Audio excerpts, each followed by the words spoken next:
and the 48 kilograms category. And the first matchup is Ecem Tasmin of Turkey, and she's going to be fighting Kai-Lin of Chinese Taipei.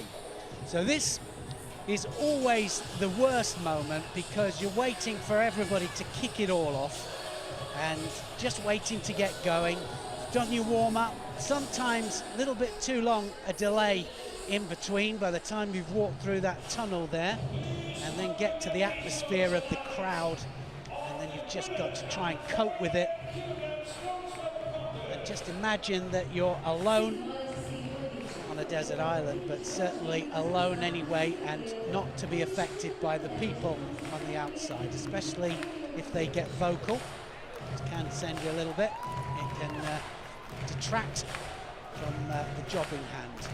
Here they are, getting ready to go. They will be escorted out, and it's Ecem TASIN of Turkey that leads out.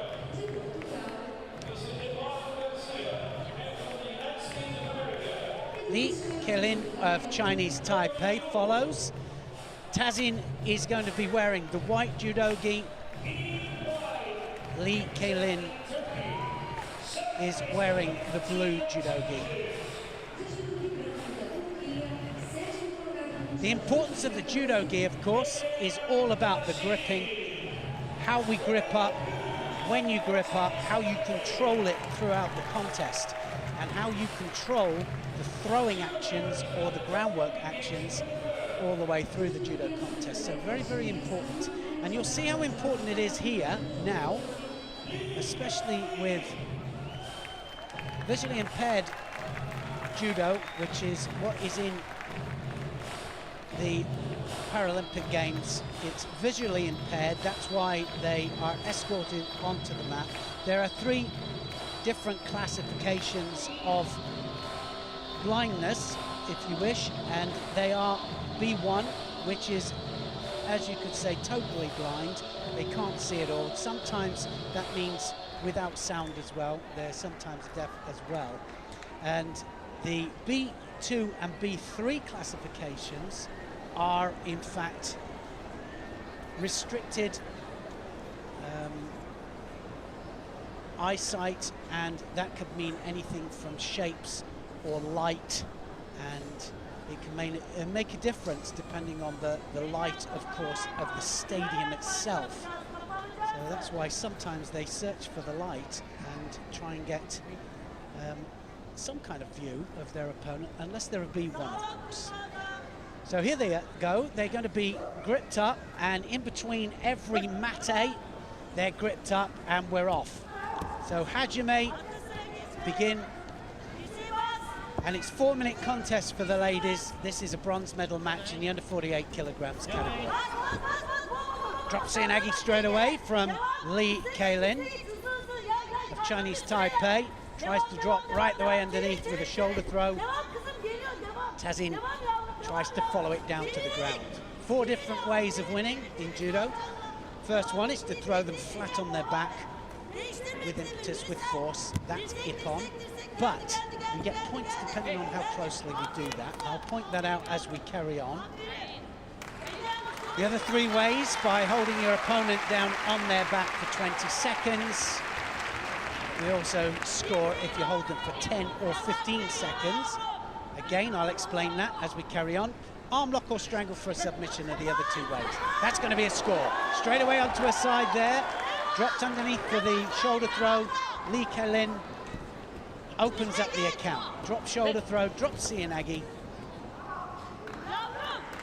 And, well, TASIN dropped onto her side, and the upper part of her body hit the ground, so it was a Yuko scored against her.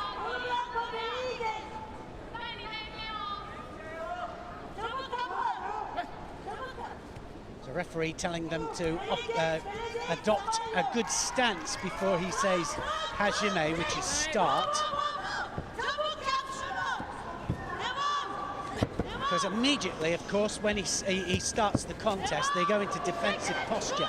Now then, TASIN coming up on front, on top. We have seen quite a few fighters, they lose from a standing position, but they'll win on the ground. Of course, some specialize on the ground or standing, and some specialize in both, and that means transitioning from standing down to ground.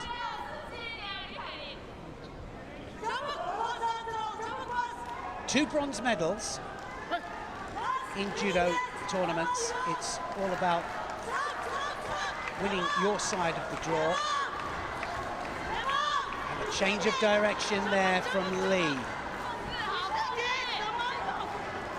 Wow, good crowd.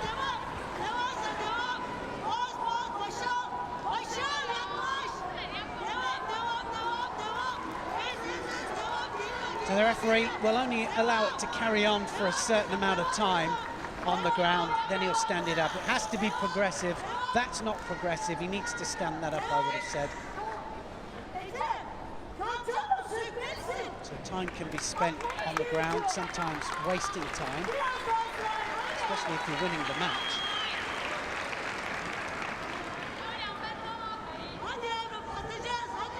Listen out for Shogai, which is what the referee will say if they're drifting out towards the edge of the area.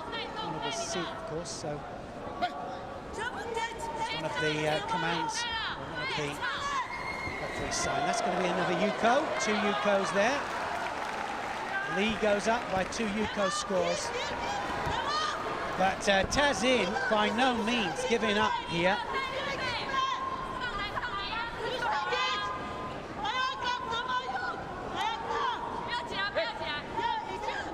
A real good opener. We saw some great judo this morning. It really was very, very competitive.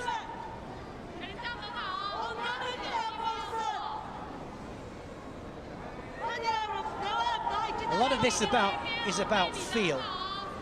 Feeling the danger through the jacket, through the grips of your opponent, and that is with judo in general. Gripping so important.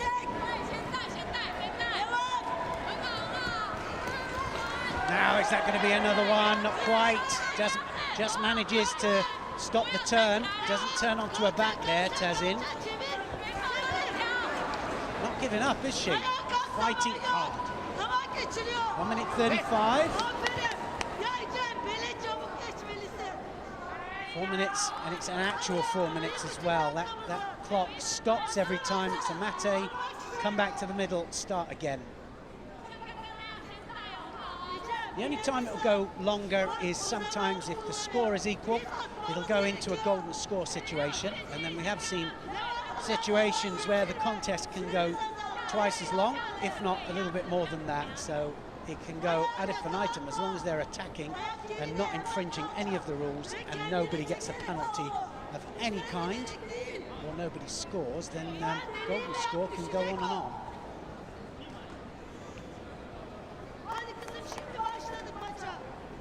We haven't seen one today. 2 Yukos up there. Lee, Kai-Lin, Chinese Taipei. Drops immediately underneath. Good tactics. Well, was Harry given? I thought that came off the ground. I didn't think that was a score, but well, the referee has given it. That was Harry, puts TASIN in charge. Changed the contest completely. So after complete dominance, Lee Kai-Lin now is losing this match.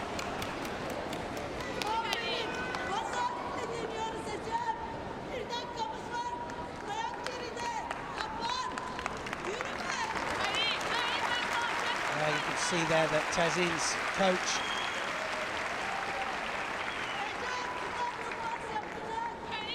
shouting advice. Wazari is going to stick. General terms, you're not allowed to score off the ground, but if they're getting up off the ground, then you can.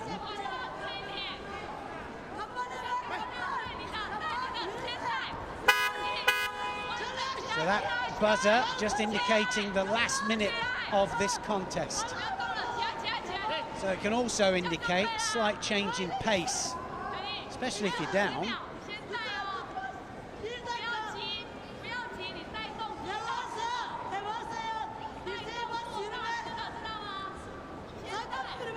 Watch out for the immediate drop. There'll be a drop down shoulder throw from Kai-Lin.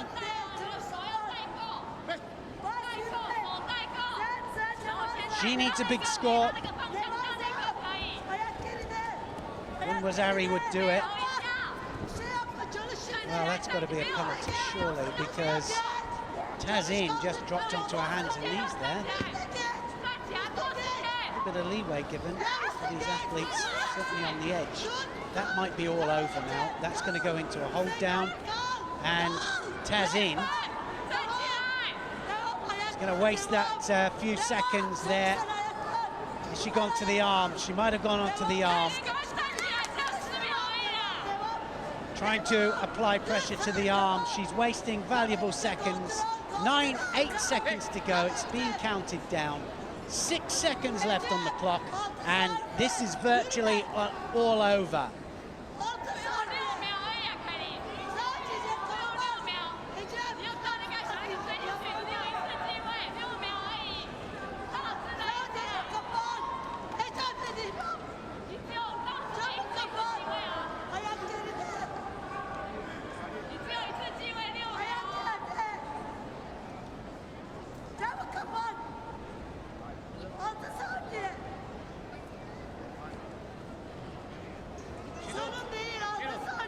She gets a penalty for just time wasting, really, but it's too little too late. 6 seconds to go.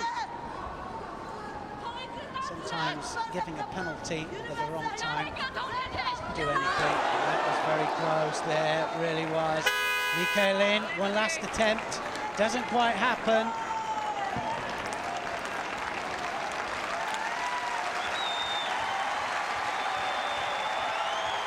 So a bronze medal for Ecem TASIN of Turkey.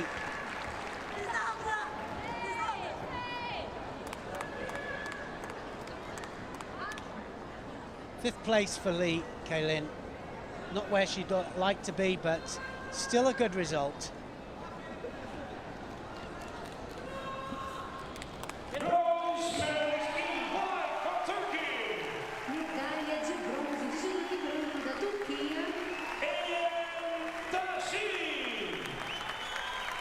Well, judo etiquette, very much how you handle yourself, not only in defeat, but when you're a winner as well. Of course, everybody pleased and happy to win, but always showing great respect for your opponent and for the referees. Big tears from TASIN. What a superb result for her, and first medal up there to Turkey.